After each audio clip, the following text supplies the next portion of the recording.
그리스도의 도의 초보 제4장 세례들에 관한 교훈 5번째 시간입니다.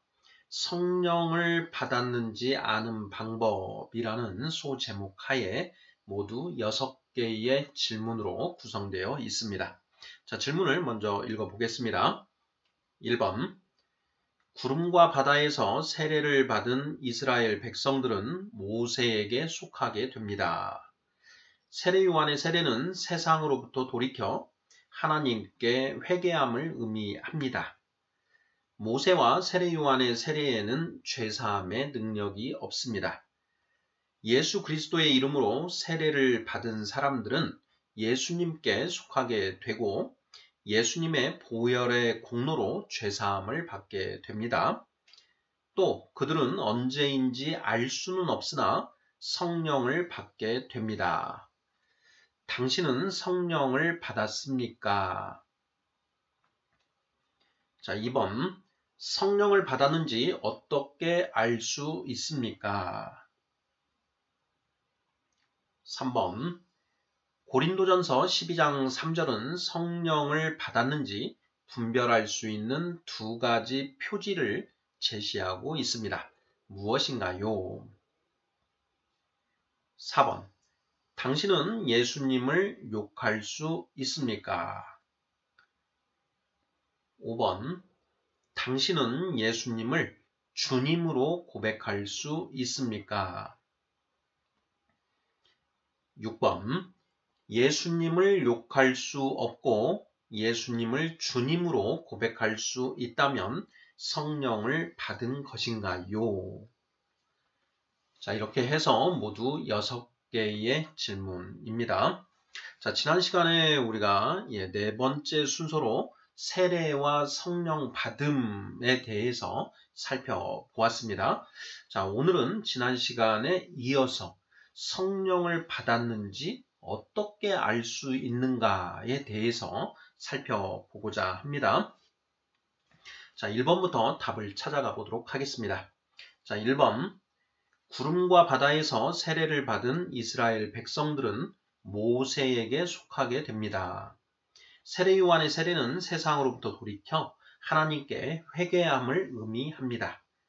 모세와 세례 요한의 세례에는 죄사함의 능력이 없습니다. 예수 그리스도의 이름으로 세례를 받은 사람들은 예수님께 속하게 되고 예수님의 보혈의 공로로 죄사함을 받게 됩니다. 또 그들은 언제인지 알 수는 없으나 성령을 받게 됩니다. 당신은 성령을 받았습니까? 받았나요? 하는 질문입니다. 1번 문제가 좀 이렇게 길게 되어 있는데요. 지금까지 그 4번에 걸쳐서 우리가 살펴본 그 세례들에 관한 교훈의 내용을 요약해서 정리를 한 내용이 되겠습니다. 자, 구름과 바다에서 세례를 받은 이스라엘 백성들은 모세에게 속하게 되었다. 이렇게 되어 있죠. 자, 그들은 모세에게 속하여 구름과 바다에서 세례를 받았나니 이렇게 되어 있죠. 고린도전서 10장 2절 말씀이었죠. 자, 그리고 세례 요한의 세례는 이 세상으로부터 돌이켜서 하나님께 회개함을 의미한다. 자, 하나님께 돌아오게 하는 세례였다라는 것 살펴보았고요. 자, 그래서 이 모세와 세례 요한의 세례에는 죄사함의 능력이 없다라는 것도 살펴보았습니다. 자, 왜냐하면 죄사함은 예수님의 십자가 보혈의 공로로 하나님이 그 예수를 그리스도로 믿은 자들에게 베풀어 주시는 것이기 때문에 자, 예수님의 십자가 죽음이 있기 전에 행해진 그 모세와 세례 요한의 세례에는 죄사함의 능력은 없다. 이렇게 보는 것이 논리적으로 맞다라고 보았습니다. 자, 예수 그리스도의 이름으로 세례를 받은 사람은 예수님께 속하게 되고 또 예수님의 보혈의 공로로 죄사함을 받게 되지요. 또 그들은 언제인지 알 수는 없으나 성령을 받게 됩니다. 사도행전 2장 38절 베드로가 이르되 너희가 회개하여 주 예수 그리스도의 이름으로 세례를 받으라. 그리하면 너희가 죄사함을 받고 성령을 선물로 받으리라. 이렇게 되어 있습니다. 예수님의 이름으로 우리가 세례를 받을 때 죄사함을 받을 수 있고 그 죄사함에 의해서 우리가 의롭다 함, 칭의의 상태가 되는 것이고요. 의롭다 하는 그런 상태가 되었기에 하나님의 거룩한 영, 즉 성령님이 우리 안에 임하실 수 있게 되는 것이다 라는 것 이미 살펴보았습니다. 자, 그래서 회개해서 예수님의 이름으로 세례를 받은 사람은 결국 성령을 받게 된다라는 것이죠. 자, 당신은 성령을 받았습니까? 하고 이렇게 묻고 있습니다. 자, 우리 성도님들 성도라는 그 명칭 자체가 성령 받은 사람을 성도라고 한다. 이렇게 이제 일컬으면 딱 맞습니다. 그래서 예수님의 이름으로 세례를 받은 사람은 그 사도행전 2장 38절 말씀에 따라서 죄사함을 받고 성령을 받게 된다라는 것이죠. 자, 지난 시간에 우리가 이 죄사함을 받는 것과 성령을 받는 것이 동시에 일어나는 사건인가 아니면 시간적 간격이 있는 것인가 하는 문제에 대해서 우리가 살펴보았는데 일단 결론적으로 봤을 때에는 죄사함을 받는 것과 성령을 받는 것은 개념적으로는 완전히 다른 것이지만 그것은 거의 동시에 이루어지는 것으로 이해해도 되지 않을까 이렇게 생각하면 되지 않을까 싶습니다. 자, 2번 문제 보겠습니다. 자, 성령을 받았는지 어떻게 알 수 있습니까? 하는 질문입니다.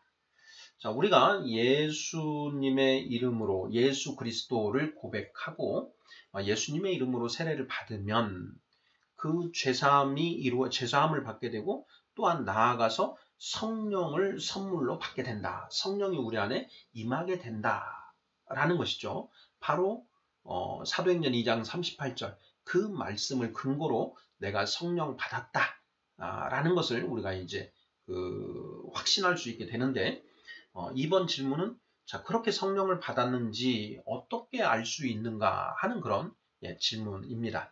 자, 우리 성도님들께서는 자, 성령을 받았는데 자, 내가 성령 받은 것을 어떻게 아시나요?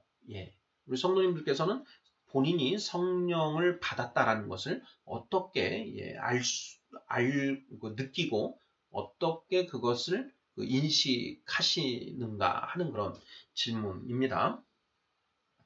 자, 예수님은 요한복음 3장 8절에 보면 이렇게 말씀하셨습니다.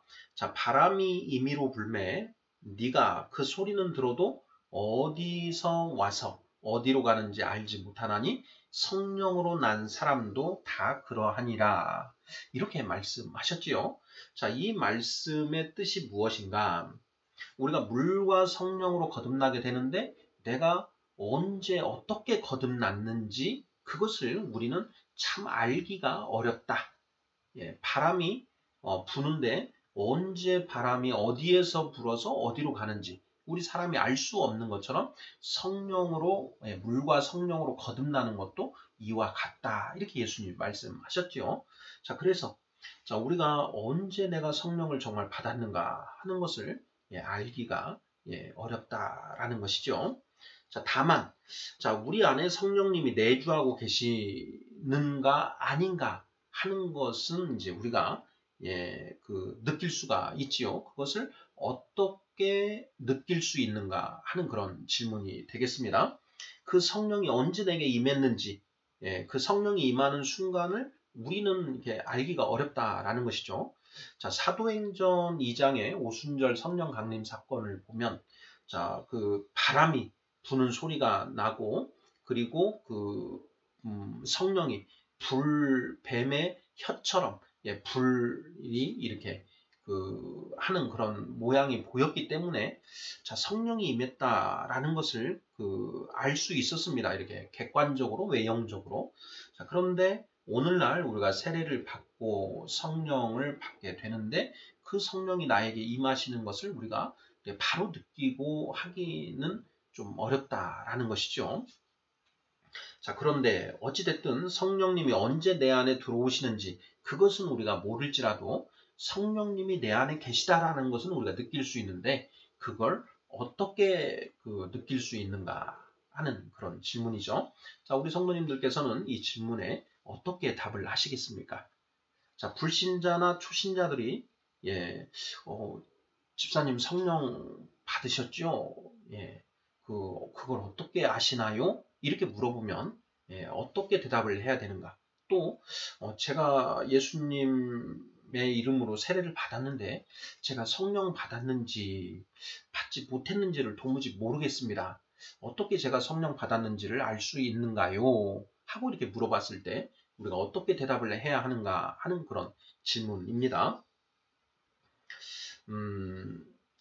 이제 말씀에 근거해서 답을 해보아야 되는데요. 몇 가지 답을 한번 생각을 해보았습니다. 자, 먼저 요한복음 3장 3절 말씀인데요. 자, 예수께서 대답하여 이르시되 진실로 진실로 내게 이르노니 사람이 거듭나지 아니하면 하나님의 나라를 볼 수 없느니라 이렇게 되어 있습니다. 자, 이 말씀을 통해서 자, 하나님의 나라를 내가 보고 있다면, 볼 수 있다면 나는 성령을 받은 것이다. 자, 왜냐하면 거듭나는 것은 이제 우리가 물과 성령으로 거듭나는 것이기 때문에 성령이 내 안에 임하시면 일단 이제 내가 거듭나는 것이죠. 자, 그래서 하나님의 나라를 내가 볼 수 있다. 하나님의 나라가 내 안에 그려지고 내가 하나님의 나라를 소망하고 있다라고 한다면 내가 성령을 받은 것이다 라는 걸 일단 알 수 있지 않을까 싶습니다. 지난 시간에 이제 우리가 성령을 받는 것하고 그리고 거듭나는 것은 이렇게 이제 그 시간적 간격이 있을 수 있다라는 이제 그런 내용을 한번 살펴보았습니다. 자, 성령을 받자마자 거듭난다. 이렇게 이제 보는 관점도 가능하고 성령을 받고 이제 우리가 성령으로 잉태가 되어서 그 엄마 뱃속에서 10개월을 있다가 출산을 하는 것처럼 우리가 성령으로 잉태되어서 영적인 태아 상태가 됐는데 그 어느 정도 자라나서 10달 있다가 이제 세상 밖으로 이렇게 나오는 그때가 거듭나는 것이다.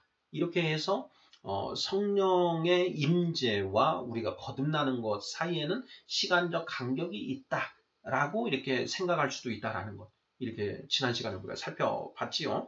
이제 저의 이제 그 묵상으로는 성령이 임하시는 거하고 내가 거듭나는 것은 좀 간격이 있지 않은가. 이렇게 이제 저는 그쪽에 좀 무게가 실립니다. 물론 그 사람에 따라서는 그 성령을 받은 시점하고 거듭나는 시점이 이제 굉장히 이렇게 그 간격이 좁은 그런 사람도 있을 것이고요. 어떤 사람은 오랜 시간이 걸리는 사람도 있을 겁니다. 저 같은 경우에는 이제 9년이 걸린 것 같은데요. 자, 그렇게 사람마다 개인차는 있지만 자, 성령으로 잉태되는 시점하고 그리고 이제 거듭나는 시점은 좀 이렇게 시간적 간격이 있다고 보는 것이 조금 더 성경적이지 않을까 이런 내용 지난 시간에 우리가 나누어 봤습니다. 자, 그런데 어찌됐든 자, 거듭난 사람은 성령을 받은 사람이죠. 성령으로 잉태가 되고 거듭나기까지 했으니 당연히 성령을 받은 사람인 것이죠. 자, 예수님께서 사람이 거듭나지 아니하면 하나님의 나라를 볼 수 없느니라 이렇게 말씀하셨으니 하나님의 나라를 보는 사람은 성령을 받은 사람이다 라는 것은 이제 당연하다라는 것이죠. 자, 그래서 성령을 받았는지 어떻게 알 수 있나요? 하는 질문에 첫째, 자, 내가 하나님의 나라를 보는가? 만약 당신이 하나님의 나라를 보고 느끼고 이미지를 떠올릴 수 있다라고 한다면 그것은 당신이 거듭난 것입니다. 즉 성령을 받은 것이라고 봐야 됩니다. 왜냐하면 예수님이 거듭나지 아니하면 하나님의 나라를 볼 수 없다고 이렇게 말씀하셨기 때문입니다. 이렇게 우리가 답을 할 수 있지 않을까 이렇게 생각을 해 보았습니다. 자, 그리고 이제 또 두 번째로는요. 자, 요한복음 16장 8절 말씀을 한번 찾아봤습니다. 자, 그가 와서 죄에 대하여 의에 대하여 심판에 대하여 세상을 책망하시리라 이렇게 되어 있습니다. 여기에서 그는 보혜사 성령님을 가리키는 표현이죠. 자, 요한복음 16장 7절, 8절 이어지는 말씀인데요. 자, 요한복음 16장 7절은 이렇게 되어 있습니다. 자, 그러나 내가 너희에게 실상을 말하노니 내가 떠나가는 것이 너희에게 유익이라. 내가 떠나가지 아니하면 보혜사가 너희에게로 오시지 아니할 것이요 가면 내가 그를 너희에게로 보내리니 이렇게 되어 있죠. 그리고 8절이 이어집니다. 그가 와서 죄에 대하여 의에 대하여 심판에 대하여 세상을 책망하시리라 이렇게 되어 있죠. 자, 죄가 무엇인지 의가 무엇인지 심판이 무엇인지 깨닫게 해주신다라는 그런 의미로 이제 저는 이게 새겨지는데요. 자, 우리가 성령을 받기 전에는 진짜 죄가 무엇인지 모른다라는 것이죠. 그리고 성령을 받기 전에는 무엇이 의인지도 모른다. 자, 그리고 성령을 받기 전에는 심판이 무엇인지도 모른다라는 것입니다. 자, 성령을 받아야 비로소 죄가 무엇인지 알 수 있고 의가 무엇인지 알 수 있고 또 나아가서 심판이 어떤 것인지 알 수 있다. 깨닫게 된다. 이런 말씀으로 보여집니다. 자, 그리고 순서도 먼저 죄가 무엇인지를 알게 되고 그 다음에 의가 무엇인지를 알게 되고 심판이 무엇인지를 알게 된다. 이게 이제 좀 이렇게 순서적으로 이렇게 말씀하신 것이 아닌가 이렇게 새겨보고 있는데요. 자, 이 말씀에 근거해서 내가 하나님이 말씀하시는 성경이 이야기하는 죄가 무엇인지 또 의가 무엇인지 그 심판이 무엇인지에 대해서 내가 알아가고 있다라고 한다면 그것은 성령이 내 안에 임하신 것이다 라고 이렇게 답을 해볼 수 있다라는 것이죠. 왜냐하면 자, 성령이 오셔서 죄에 대하여 의에 대하여 심판에 대하여 세상을 책망하시리라 이렇게 말씀하셨으니 내가 죄가 무엇인지 의가 무엇인지 심판이 무엇인지를 알아가고 있다면 그것은 전적으로 성령님이 하시는 일이다라는 것이죠. 그래서 자, 죄가 무엇인지 의가 무엇인지 심판이 무엇인지 제가 알아가고 있는 것으로 볼 때 저는 성령을 받은 것이 분명합니다. 제 안에 성령님이 계시는 것이 분명합니다. 이렇게 대답을 할 수가 있고요. 자, 당신이 죄가 무엇인지 의가 무엇인지 심판이 무엇인지 좀 이렇게 깨닫고 있다라고 한다면 당신도 성령을 받은 것이 분명합니다. 이렇게 말할 수 있지 않을까 하는 그런 것입니다. 자, 그 다음에요. 자, 요한복음 16장 13절도 우리가 근거로 삼아서 답을 할 수 있지 않을까 싶습니다. 자, 읽어보겠습니다. 자, 그러나 진리의 성령이 오시면 그가 너희를 모든 진리 가운데로 인도하시리니 이렇게 되어 있습니다. 상반절까지요. 그 진리의 성령이 우리 안에 오시면 우리가 진리 속으로 들어가게 된다라는 것이죠. 우리가 이제 성경을 읽으면서 그 성령 받기 전에는 그냥 그 문자적인 의미만 보이는데 성령을 받고 난 뒤로부터는 이 말씀의 참 뜻이 이제 깨달아지기 시작한다라는 것이죠. 예전에는 내가 이런 의미로 몰랐는데 이런 의미를 전혀 인식하지 못했는데 어느 순간부터 성경 말씀이 좀 다르게 보이기 시작한다라는 것이죠. 그 말씀의 참뜻이 이것이구나, 영적인 의미가 이런 것이구나 하는 것이 느껴지기 시작한다라는 것입니다. 자, 그것은 바로 성령님의 그 조명하심에 의해서 이루어지는 일이기 때문에 자, 그런 일들이 나에게 일어나고 있다면 내가 내 안에 성령님이 계시는 것이다. 이렇게 이야기를 할 수 있다라는 것입니다. 자, 또 어떤 걸 들을 수 있는가? 자, 갈라디아서 5장 17절 말씀입니다. 육체의 소욕은 성령을 거스르고 성령은 육체를 거스르나니 이 둘이 서로 대적하므로 너희가 원하는 것을 하지 못하게 하려 함이니라. 이렇게 되어 있습니다. 자, 성령 받은 우리 성도들은 이중인격자다라는 그런 말을 우리가 나눠본 적이 있는데요. 왜 이중인격자냐? 우리가 성령 받기 전에는 오직 육체의 소욕만 쫓아서 살아왔습니다. 자, 그런데 우리가 예수 그리스도의 이름으로 세례를 받으면서 성령을 받게 되면 내 안에 육체의 소욕 외에 성령의 소욕이 존재하게 된다라는 것이죠. 그래서 우리 안에 육체의 소욕과 성령의 소욕이 서로 대적하면서 갈등을 일으키게 됩니다.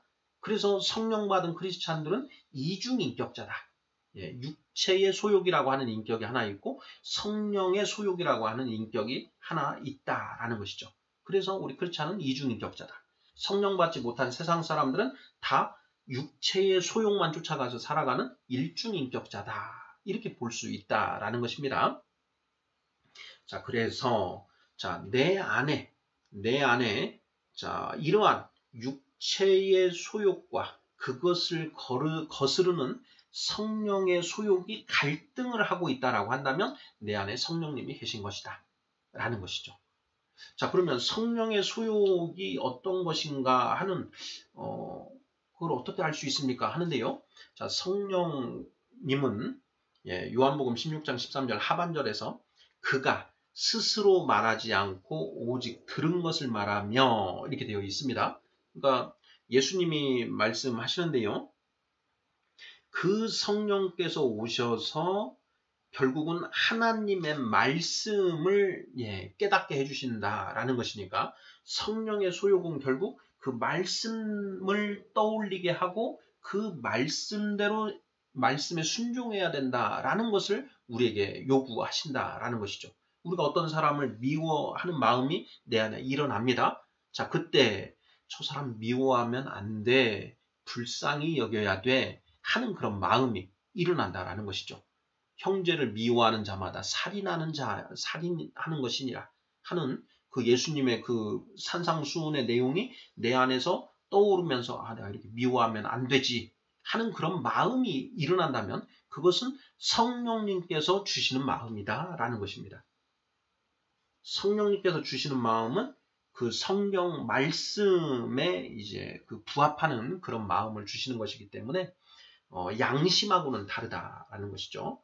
자, 우리가 성령 받기 전에도 우리 안에 양심은 있습니다. 자, 하나님이 타락한 인간에게 첫 번째로 주신 선물, 이성과 양심, 영원을 사모하는 마음, 즉 가죽옷이다. 이런 이제 그 말씀을 드린 적이 있는데요. 우리가 성령 받기 전 자연인의 상태에 있을 때 우리 안에 양심이라는 게 있습니다. 자, 그 양심과 육체의 소욕이 싸우죠. 그런데 이 양심하고 성령의 소욕은 다르다라는 것이죠.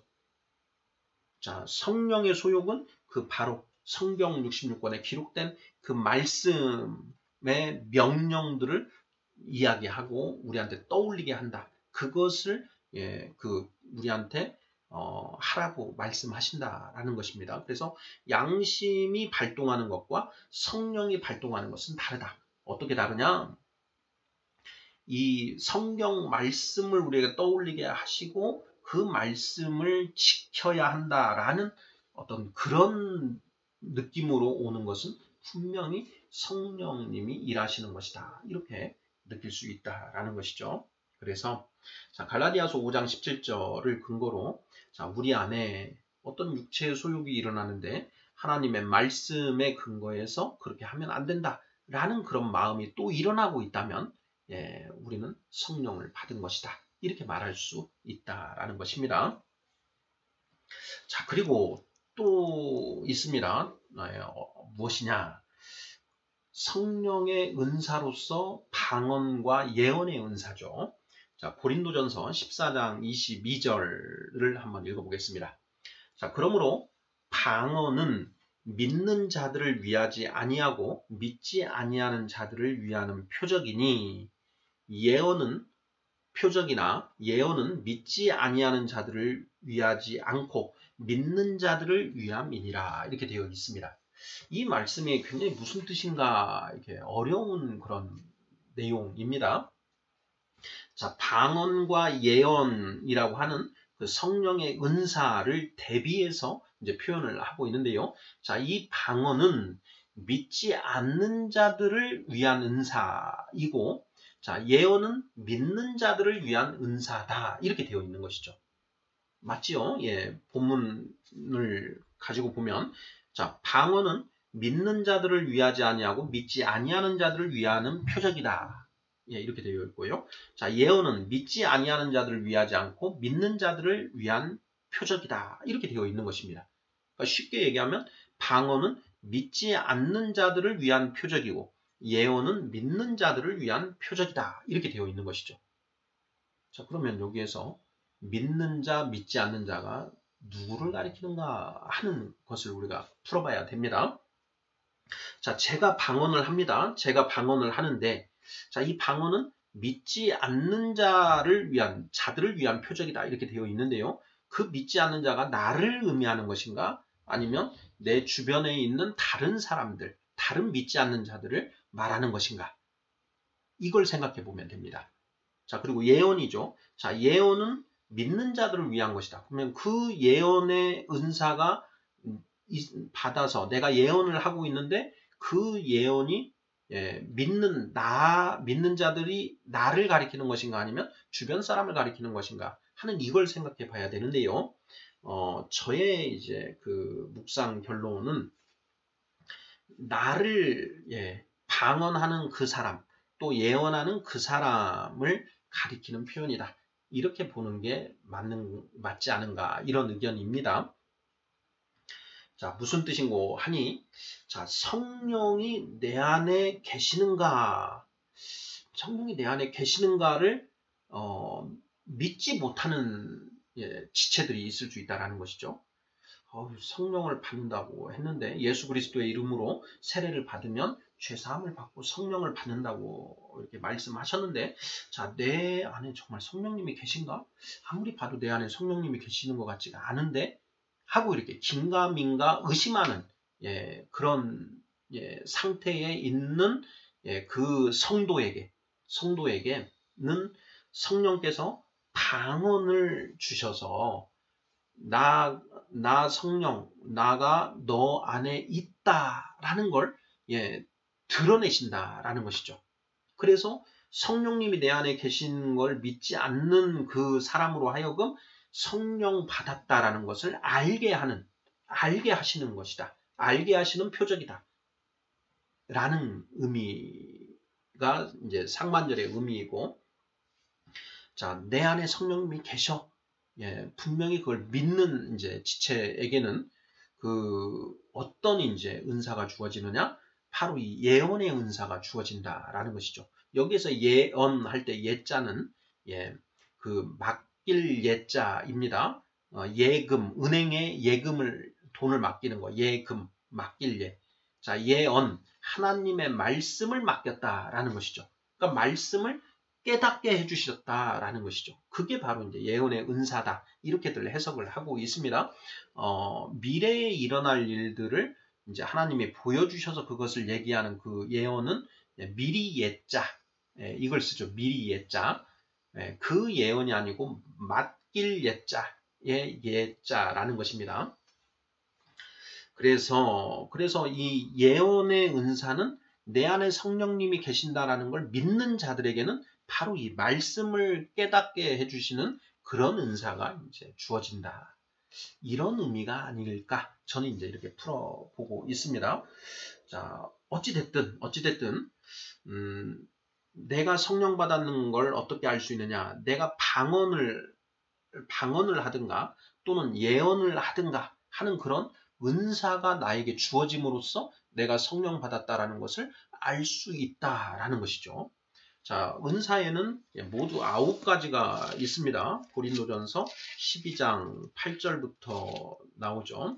자, 12장 8절부터 보면, 자, 어떤 사람에게는 성령으로 말미암아 지혜의 말씀을, 어떤 사람에게는 같은 성령을 따라 지식의 말씀을, 9절, 다른 사람에게는 같은 성령으로 믿음을, 어떤 사람에게는 한 성령으로 병 고치는 은사를 10절 어떤 사람에게는 능력 행함을 어떤 사람에게는 예언함을 어떤 사람에게는 영들 분별함을 다른 사람에게는 각종 방언 말함을 어떤 사람에게는 방언을 통역함을 주시나니 이렇게 되어 있습니다. 그래서 이 9가지 은사에 해당되는 것들을 우리에게 주셔서 그것을 내가 느낄 수 있다면 그건 내 안에 성령님이 계시다라는 것을 알 수 있다라는 것이죠. 곧 내가 성령 받았다. 그리고 이 사람이 성령을 받았는가 하는 것을 이걸 통해서 알 수 있다라는 것이지요. 네, 자 이번 문제 성령을 받았는지 어떻게 알 수 있나요? 하는 질문에 여러 가지로 첫째, 하나님의 나라를 볼 수 있다. 둘째, 죄에 대하여, 의에 대하여, 심판에 대하여 깨닫고 있다. 또 우리가 진리 가운데로 내가 나아가고 있다. 그리고 내 안에 육체의 소욕과 성령의 소욕이 갈등을 일으키고 있다. 또, 자, 나에게 이런 은사, 성령의 은사가 주어지고 있다. 자, 이러한 5가지를 통해서 성령 받았는지 안 받았는지를 알 수 있다. 이렇게 답을 할 수 있지 않을까 싶습니다. 3번 문제 보겠습니다. 자, 고린도전서 12장 3절은 성령을 받았는지 분별할 수 있는 2가지 표시를 제시하고 있습니다. 무엇인가요? 자, 읽어보겠습니다. 자, 그러므로 내가 너희에게 알리노니 하나님의 영으로 말하는 자는 누구든지 예수를 저주할 자라 하지 아니하고 또 성령으로 아니하고는 누구든지 예수를 주시라 할 수 없느니라. 아멘. 자, 2가지 표지를 제시하고 있습니다. 자, 성령을 받은 사람은 예수님을 저주할 자라 할 수 없다. 욕할 수 없다라는 것이죠. 장난으로라도 예수님을 욕할 수 없다. 성령 받은 사람은. 자, 그리고 자, 성령 받은 사람만이 예수님을 주님이라고 고백할 수 있다라는 것입니다. 자, 그래서 자, 이 2가지 성령 받았는지 못 받았는지를 알 수 있는 그 표지가 이 2가지가 모두 다 함께 있어야 되겠죠. 자, 예수님을 욕할 수 없고 또 예수님을 주님이라고 진정 주님이라고 고백할 수 있으면 그 사람은 성령 받은 사람이다.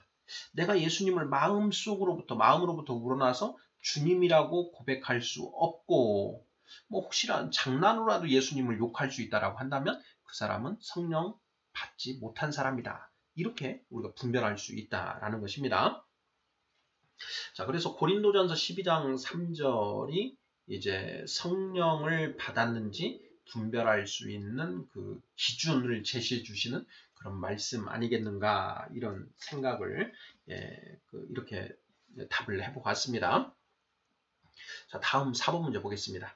자, 당신은 예수님을 욕할 수 있습니까? 자, 장난으로라도 욕할 수 없다. 그런 사람이 이제 성령 받은 사람인 것이죠. 성령 받지 않은 사람은 예수님이 그냥 하나의 위대한 어떤 그 인격자, 성인 이렇게 이제 보기 때문에 뭐 장난으로라도 욕을 할 수 있고요. 자, 예수님의 가르침에 그 반대되는 생각을 가진 사람은 욕을 할 수가 있는 것이죠. 자, 성령 받은 사람은 예수님을 욕할 수 없다. 이렇게 답을 하는 것이죠. 성령 받지 않은 사람은 욕할 수 있다. 이렇게 답을 하는 것입니다. 5번. 자, 당신은 예수님을 주님으로 고백할 수 있나요? 하는 질문입니다.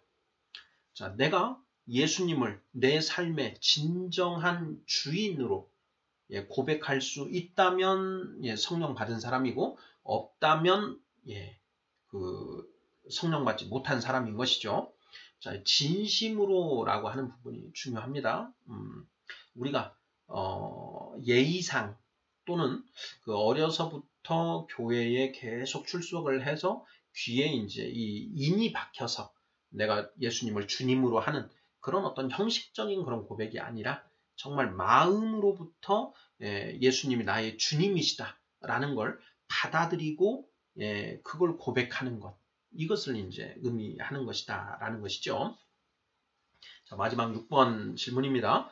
예수님을 욕할 수 없고 예수님을 주님으로 고백할 수 있다면 성령을 받은 것인가요? 하는 질문입니다. 예, 정답은 그렇다이지요.